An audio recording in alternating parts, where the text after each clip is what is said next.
오늘 영상에서는 삼성전자의 지난 2년간의 차트 흐름을 분석해보고 당시가 어떤 추세 국면인지를 파악하는 시간 가져보도록 하겠습니다. 그 내용을 통해 어떤 자리가 돈 벌기 쉬운 자리, 즉 적극적인 매수에 가담해야 하는 자리인지, 또 그와 반대로 보수적인 관망으로 때를 기다려야 하는 자리인지 알아보는 시간 가져보도록 하겠습니다. 본 영상에 앞서서 구독, 좋아요, 알람 후에 시청해 주시면 감사하겠습니다. 먼저 삼성전자의 2020년 초부터 시작해 보겠습니다. 아래 DMI 지표 보시면 상승 추세를 의미하는 붉은색 라인은 DI+, 하락 추세를 의미하는 DI-는 푸른색, 추세의 방향 지속성을 의미하는 ADX는 짙은 회색으로 표시되어 있는데 2019년까지는 주가가 상승세를 이어오면서 DI+가 DI-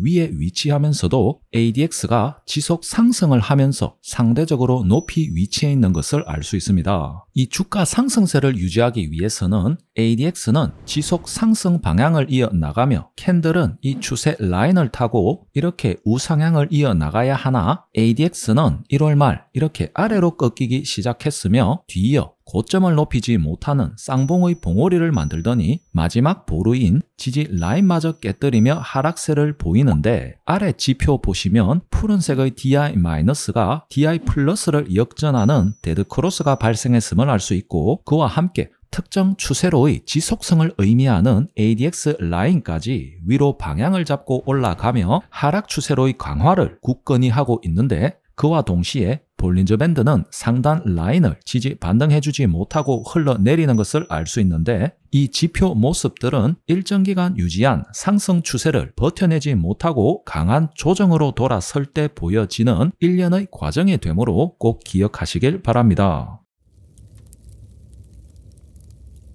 3월 중순이 지나자 푸른색의 DI-는 가장 고점에서 아래로 꺾여가기 시작하는데, DI 신호는 민감하게 움직이기 때문에 이 움직임을 평균화한 ADX까지 참조해 보면 며칠이 더 지난 26일에 이르자 아래로 꺾이기 시작합니다. 즉, 힘을 발휘하던 하락 주체가 26일에 이르자 전환점의 기로가 될 수 있는 상황으로 이것이 기술 반등 초입에서 주로 나타나는 모습입니다. 보시듯이 3월부터 5월 초까지는 DI-,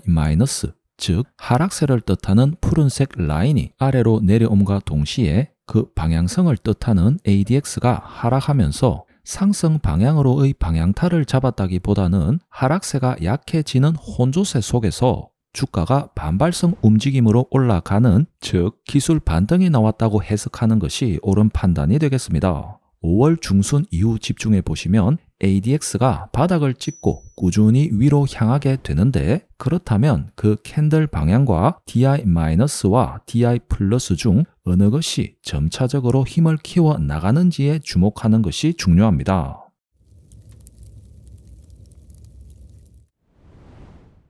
여기까지를 보신다면 캔들은 아직 242평 아래에서 2평의 안착은 못해낸 채로 돌파 시도를 두 차례 시도하는 과정이며, 이렇게 저가까지 꾸준히 올라오고 있는 것으로 보아 하락세는 멈추고 상승세로 무게를 실어가는 모습입니다. 또 DI+는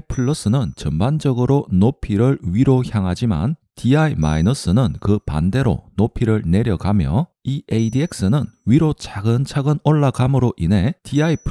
무게를 줄 수 있는 상황, 즉 상승세에 소리 소문 없이 백업이 되고 있는 모습이 되겠습니다. 계속 보시면 그토록 기다렸던 242평 위로 뚜렷한 상승 파동 이후에 안착을 해주는 캔들 흐름이 이어졌으며, 조금 더 이어보시면 본격 상승세를 타기 위한 필수 조건, 즉 볼벤 상단선까지 이렇게 단기 파동으로 돌파 후에 밀리지 않는 파동이 약 3차례 이어진 것을 확인할 수 있습니다. 다시 크게 정리해 보자면 캔들 흐름은 저가를 지속적으로 올리는 상승 추세가 지속되는 가운데 최근 몇 달 들어서는 20년 1월의 전고점을 몇 차례 두드리는, 즉 전고점 돌파 시도가 뚜렷한데 242평의 안착은 진작에 해 놓았으며 볼벤 상단선까지도 안착 후에 밀리지 않는 상황으로 1년이 넘는 기간 동안의 흔치 않는 상승형 삼각 수렴의 형태가 이상적으로 나왔음을 알 수 있고, 아래 보시면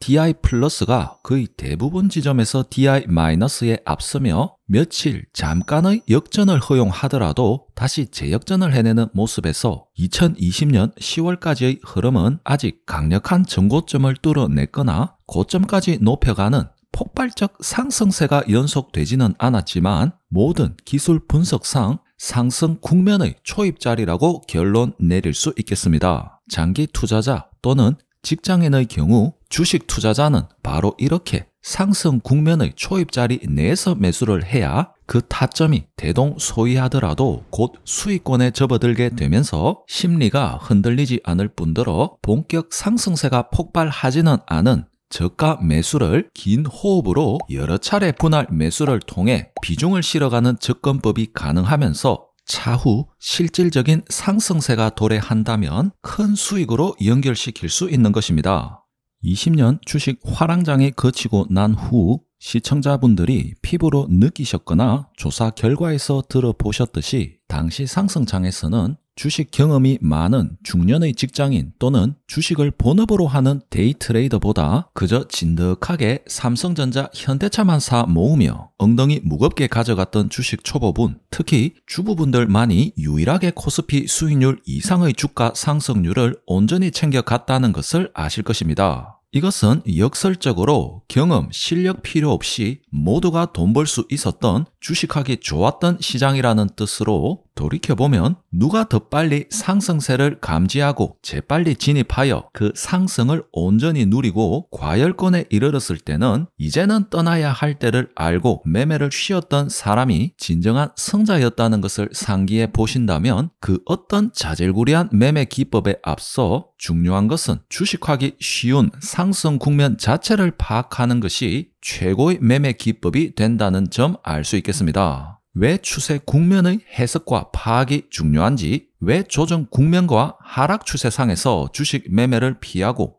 상승 추세상의 초입 국면이 다시 올 때까지 기다리며 그 자리가 만들어진 것을 확인 후 적극적인 매매에 나서야 하는지 오늘 강의가 조금의 밑거름이 되어 매매 시점 판단에 긍정적인 변화가 되었으면 합니다. 삼성전자의 본격적인 상승세가 도래하기 전까지의 과정을 알아보았으며 다음 영상을 통해 이후 과정부터 22년 후반기까지의 과정도 연속해서 알아보겠습니다. 영상이 도움되셨다면 구독, 좋아요, 댓글 남겨주시기 바라며 강의 줄이도록 하겠습니다. 지금까지 차트 분석남이었습니다. 감사합니다.